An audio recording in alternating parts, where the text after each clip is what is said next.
Oi, Eliane, bom dia. Bom dia, Raíssa e Carolina, ouvintes. Bom dia, Eliane, bem-vinda. Bom, vamos mergulhar nesse caso, né, envolvendo as joias que seriam um presente da ditadura saudita à primeira-dama, na época, Michele Bolsonaro, Bom, a gente não sabe exatamente o que quis, né, o governo saudita com esse presente, mas sabemos que ele não foi declarado à Receita Federal quando chegou. Pois é, primeiro parabéns aos repórteres Adriana Fernandes e André Borges, do nosso Estadão, porque esse foi o chamado que a gente chama, né, na nossa linguagem de jornalista, um furambaço de reportagem.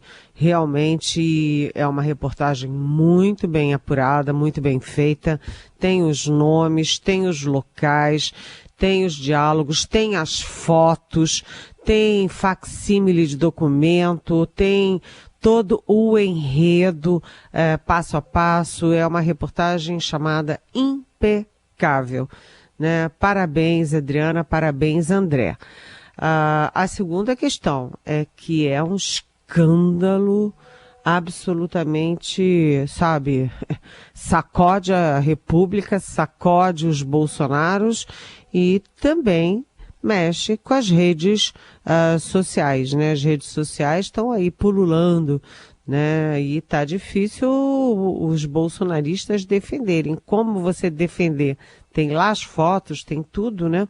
Mas o fato é o seguinte, a ditadura da Arábia Saudita é absolutamente sanguinária, né? Foi essa ditadura que simplesmente matou, esquartejou um jornalista dentro de uma embaixada deles e saiu com os pedaços do corpo dele por aí.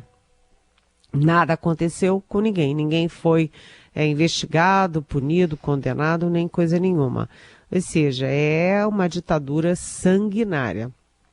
Segundo, ninguém consegue entender por que um governo dá de presente para uma primeira-dama joias no valor de 16 milhões e meio de reais. Os presentes geralmente são simbólicos. É uma espada importante, é um mapa antigo, enfim, é alguma característica, um quadro, um pintor daquele país, mas 16 milhões e meio de joias em diamantes, colar, anel, relógio, brincos, isso não faz parte da diplomacia, não faz parte dos presentes.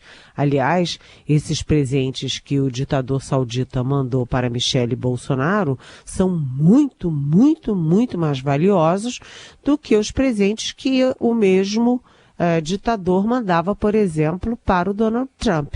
Por que ele mandará presentes mais caros para o Brasil do que mandava para os Estados Unidos, que é a maior potência? Não é? Então é tudo muito esquisito. Precisa saber primeiro qual é a intenção desses presentes, né? Qual é a intenção disso? Segundo, tem um detalhe que ninguém está percebendo, mas quando vocês olharem a caixa das joias, tem lá tudo isso que eu citei, né? O colar, os brincos, o anel e o relógio. E tem um espaço vazio, que é o espaço do bracelete. Quem entende de joia sabe que ali o espaço do bracelete está vazio. Será que a Arábia Saudita mandaria o presente faltando um pedaço, tiraria um pedaço do presente? Ou alguém foi premiado, né, ou foi pago com aquele bracelete, aquela joia que está faltando na caixa? Então, muitas dúvidas. O fato é que ninguém sai bem nessa história. Né, só recapitulando rapidamente, né, o então ministro de Minas e Energia, um almirante da Marinha Brasileira, Bento Albuquerque, foi a um evento com com a sua comitiva na Arábia Saudita. Voltou de lá em avião de carreira e estava com ele um sargento, um suboficial da Marinha. E dentro da mochila desse oficial a Receita Federal encontrou esse tesouro, né, esse tesouro. E aí o auditor da Receita disse, isso não pode entrar aqui. Cadê? Isso é sonegação de imposto. Cadê o imposto? Pagou o imposto? Ah, não. O suboficial tinha entrado na fila de nada a declarar.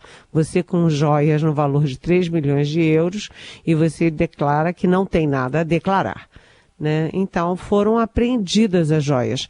Agora se descobre também que havia um segundo lote de joias, dessa vez masculino, com abotoaduras, com caneta, anel, etc., e que este foi entregue na presidência. Bem, o fato é que a lei brasileira é muito clara, né? O governante tem limite para receber presentes pessoais. Primeiro, tem que ser muito pessoal mesmo. Segundo, tem que ter valor definido, baixo, né? E tudo o resto que for ganho pelo presidente, pela primeira-dama, por ministros na função, tem que ser repassado para o acervo do Estado brasileiro, o acervo da União, né? Não foi nada disso que nem o Bento Albuquerque, nem o suboficial falaram, e hora nenhuma você colhe algum indício de que o Bolsonaro pretendia repassar isso para o acervo da presidência. Ao contrário, as reportagens descrevem 8 tentativas do Bolsonaro de recuperar o que não era dele, né? A última delas foi 3 dias antes de sair da presidência, no dia 29 de dezembro, ele simplesmente mandou um sargento para Guarulhos para tentar recuperar o que não era dele. E aí, mais uma vez, o auditor fiscal disse, não e não, a lei é igual para todos. Essa história é fantástica sob todos os aspectos, inclusive pela honradez pessoal, pela coragem pessoal do auditor da Receita, que disse não, porque, afinal das contas, gente, a lei vale para todos, né? Quem entra no país com uma fortuna dessas tem que pagar o correspondente imposto. Se não paga, fica retido. A Receita, inclusive, chegou a encaminhar para leilão e voltou atrás.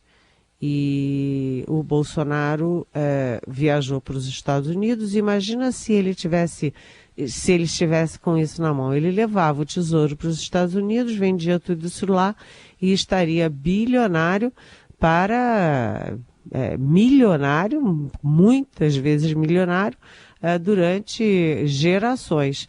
Os filhos poderiam comprar mansões lindas, hein? Mais ainda, né?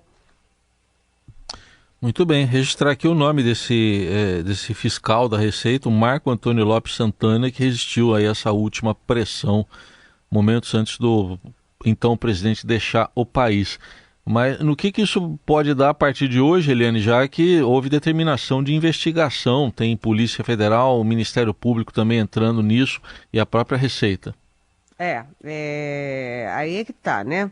O ministro da Justiça, o ministro Flávio Dino, está determinando hoje a entrada da Polícia Federal nesse caso. E hoje mesmo já tem reunião da Polícia Federal com a Receita Federal. Primeiro para saber os detalhes, para confirmar as fotos, os facsímiles, etc. Eu queria chamar a atenção particularmente para que é a gente aqui em Brasília chama de batom na cueca, né? Batom na cueca é aquela prova irrefutável. Mas vamos ser elegantes e falar em impressão digital do Bolsonaro na tentativa de botar a mão no tesouro. Botar a mão no tesouro e levar para o bolso dele e da Michele. Que no dia 29 de dezembro, o Estadão conseguiu o facsímile do ato, né, do Palácio, que é o seguinte, dizendo que o chefe, por determinação, por demanda do chefe da ajudância da Presidência da República, né, o sargento Jairo da Marinha seria enviado para Guarulhos, como foi, num avião da FAB, com diárias do governo, para pegar as peças, né? E diz lá nesse facsímile que era para atender uma demanda específica do presidente da República. Ora, quem demandou foi o chefe da ajudância do Bolsonaro. Quem era o chefe da ajudância do Bolsonaro? O tenente-coronel Mauro Cid, aquele que cuidava dos discursos, de todos os passos, 24 horas por dia, do presidente Bolsonaro e da própria Michele, né? O Mauro Cid, o tenente-coronel que ia com o Bolsonaro para os debates, para as viagens, para as motocicletas, para tudo, né? Ele inclusive sofre 2 investigações policiais, e inclusive do Supremo. Uma porque ele participou daquela live indecente do Bolsonaro, criminosa, em que o Bolsonaro associa vacina da Covid à transmissão da AIDS. E segundo, esse tenente-coronel Mauro Cid é também investigado porque ele é que operava a Caixa 2, o Caixa Paralelo da Presidência, e pagava em dinheiro as contas da Michele Bolsonaro. Só para lembrar, esse Mauro Cid foi aquele que o Bolsonaro nomeou para uma função importante do Batalhão de Ações e Comando, aqui pertinho de Brasília, e no governo Lula, o governo Lula desfez essa nomeação e despachou o ajudante de ordens do Bolsonaro para uma função burocrática no Exército. Ou seja, se foi o Mauro Cid que pediu o avião da FAB, olha só, um avião inteiro da FAB, para levar um sargento para Guarulhos, para pedir de volta as joias todas, né? Não foi o Mauro Cid, né? O Mauro Cid fez isso porque o Bolsonaro mandou. Portanto, o Bolsonaro, a disposição dele era embolsar o presente do sanguinário da Arábia Saudita. Resta saber, repito, por que a Arábia Saudita estava dando tanto dinheiro, um presente num valor tão espetacular para os Bolsonaro. Tem que ficar claro isso. Eliane Cantanhede segue conosco para falar sobre a agenda do presidente hoje, que se reúne com o ministro das Comunicações, Juscelino Filho. Na pauta, as denúncias de que ele teria viajado com dinheiro público para resolver questões pessoais em São Paulo em janeiro. O caso foi revelado aqui pelo Estadão. Juscelino veio aqui para São Paulo com esse dinheiro do governo, mas cumpriu a agenda que era predominantemente de assuntos pessoais. E hoje, o Estadão divulga mais um desdobramento envolvendo o Juscelino. Também tem cavalo no meio, né, Eliane? Pois é, na fazenda do Juscelino lá no Maranhão, uma bela fazenda de cavalos de raça, etc., ele tem um sócio. E imagina, o sócio dele é funcionário fantasma do Senado. O que significa que Heisen, Carolina, eu e você, nosso ouvinte, pagamos o salário desse sócio do ministro lá no Aras, no Maranhão. Ou seja, e pagamos para ele não fazer nada aqui em Brasília, né? Pagamos para ele em Brasília, para ele cuidar dos cavalos do ministro no Maranhão, ele que é sócio, né? Não é nem funcionário, é sócio, né? Então, o ministro Juscelino, até hoje, ele produziu uma enxurrada de reportagens negativas quando era deputado, quando era candidato, quando assumiu o ministério, e ele não produziu uma única notícia boa para o governo. Não tem um único ato do ministro das Comunicações a favor do governo. Ao contrário, né? Ele, inclusive, desobedeceu uma uma ordem do presidente Lula e estava contratando no Ministério das Comunicações, acolhendo no Ministério das Comunicações, gente que tinha tido destaque no governo Bolsonaro. O Lula não queria bolsonarista no governo e o Juscelino Filho jogou a rede para colher os náufragos do bolsonarismo e tacar no Ministério das Comunicações. Tudo errado. E aí você pode dizer, o União Brasil está defendendo o ministro, porque quer salvar a pele do ministro. Sim, ok, União Brasil, mas então por que 29 dos seus 58 deputados assinaram o requerimento a favor da criação da CPI do golpe que o Lula não quer? Então, peraí. Qual é o sentido de ter um ministro que só dá problema com um partido que não dá voto, ao contrário, dá assinatura contra os interesses do governo? Então, o Lula hoje se encontra com o Juscelino Filho, que estava no exterior. Os dois já se falaram na sexta-feira, mas o Juscelino Filho estava no exterior. Agora ele está voltando, né? E o encontro vai ser hoje. Portanto, há uma expectativa como o Lula vai se comportar. Ele vai ceder à pressão da União Brasil e vai dizer, eu não quero confusão, e manter um ministro que só traz confusão? Ou ele vai dizer, olha, ministro, não dá, sabe? O senhor criou problema demais, não trouxe solução nenhuma e o senhor está fora. E aí o Lula cria problema com a União Brasil.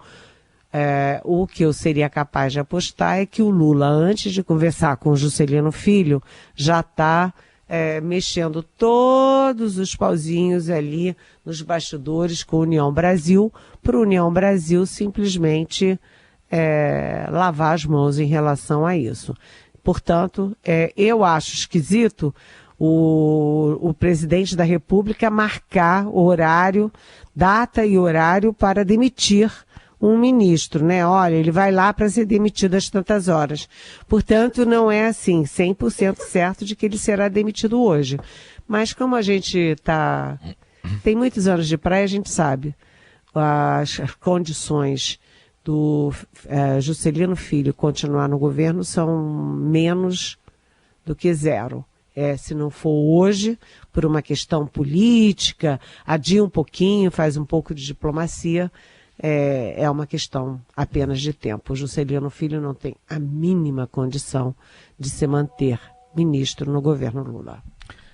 Aguardemos pela reunião de hoje, mas você vai falar também sobre outro furo de reportagem do Estadão, esse envolvendo o judiciário, Eliane, os eventos pagos por empresas que têm causas bilionárias na justiça. Como é que é isso? Olha, queria chamar a atenção para isso, né? Nosso programa hoje inteirinho foi em cima de grandes furos de reportagem do nosso Estadão, né? Quem descobriu a história das joias foi o Estadão. Quem descobriu os desvios, o uso do avião, as diárias do Juscelino Filho e outras mutretas do Juscelino Filho foi o Estadão. E agora vamos a um terceiro furo de reportagem, que é isso, que as empresas